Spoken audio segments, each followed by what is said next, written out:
Hello. I'd like to talk to you about prepositions, what prepositions are and how people make mistakes when they're using them. So first of all, you need to know what a preposition is.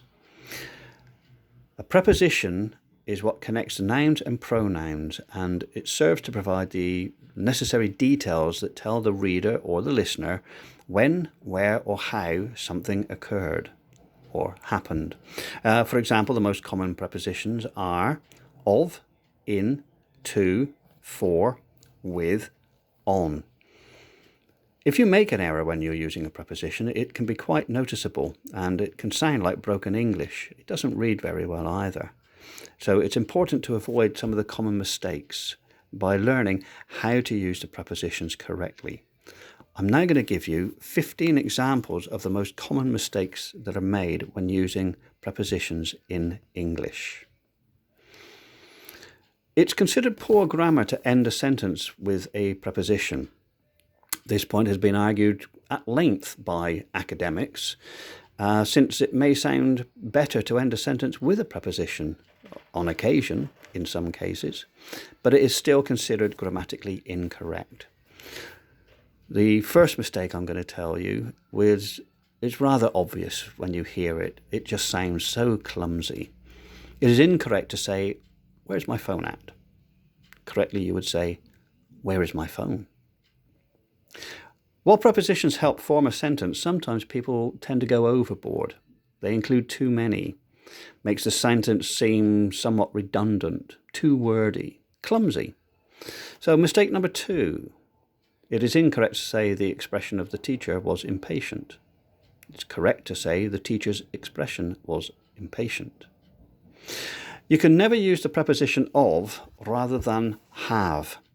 This is one of the most common mistakes that people make, and they make it without even realizing it most of the time. So, mistake number 3. It is incorrect to say, "I should have gone to the movie." It is correct to say, "I should have gone to the movie." Using the phrase "like" liberally will make your writing and your speech sound sloppy. Instead, you should use pronouns such as if or as though. So, mistake number 4. It is incorrect to say, "She looked like she was tired." It is correct to say, "She looked as though she was tired." When you're referring to motion, it is grammatically correct to say "into" rather than "in." So here we go with mistake number 5. 1/3 of the way through. Here we go. It is incorrect to say, "I jumped into the river." Correctly, you would say, "I jumped into the river." It is incorrect to say, "He threw the ball in the basket." It is correct to say, "He threw the ball into the basket." If you're comparing nouns by using the word different, then you must follow it with the word from. People sometimes say different than instead of different from. Although it is not technically a grammatical error, it is better grammatical form to use from. It sounds more educated, if you will. So mistake number 6. It is incorrect to say, "Your family is different than mine." It's correct to say, "Your family is different from mine." Mistake number 7 is to do with the infinitives. Infinitives are the basic forms of the verbs. I'm sure you're aware of that. But whenever you use an infinitive in a sentence, it must be accompanied by a helping verb. So mistake number 7, it's incorrect to say, "He wants to see the Alps in Switzerland." Correctly, you should say, "He wants to see the Alps in Switzerland." When you're discussing time, the two prepositions you use are for and since. When using the word for, you are measuring time. When using the word since, you are referring to a specific time. So mistake number 8. Incorrect, "She had been driving since 4 hours." Correct, "She had been driving for 4 hours." Incorrect, "I haven't seen him for last year." Correct, "I haven't seen him since last year." Quantifying an action calls for the use of the words about, around. Up to has a different meaning. It means as much as, not approximately. So mistake number 9 is it's incorrect. When you mean approximately, "I used up to 3 cups of flour to make the cookies." It is correct to say, "I used about or around 3 cups of flour to make the cookies." Incidentally, that's American cookies. They only have cookies. We English, we're clever. We have cookies and biscuits. Did you know cookies comes from the Dutch, koekje, little cooking. Biscuit comes from Italian. Biscuit means cooked twice or double baked.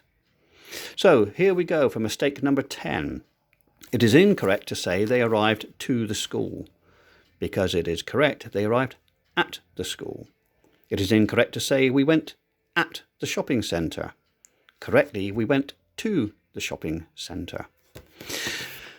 Prepositions most often follow a noun or pronoun to create a cohesive sentence. They hold the sentence together.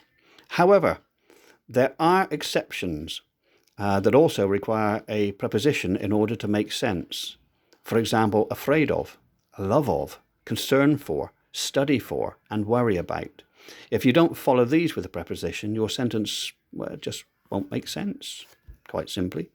So mistake number 11, it is incorrect to say I'm afraid sharks, because correctly you should say I am afraid of sharks. It's incorrect to say I made sure to study my exam. Correctly, I made sure to study for my exam. When it comes to timing, in and for can be used for general measurements, while on or at are required for specific dates. So mistake number 12, it is incorrect to say he showed up for midnight. It's correct to say he showed up at midnight.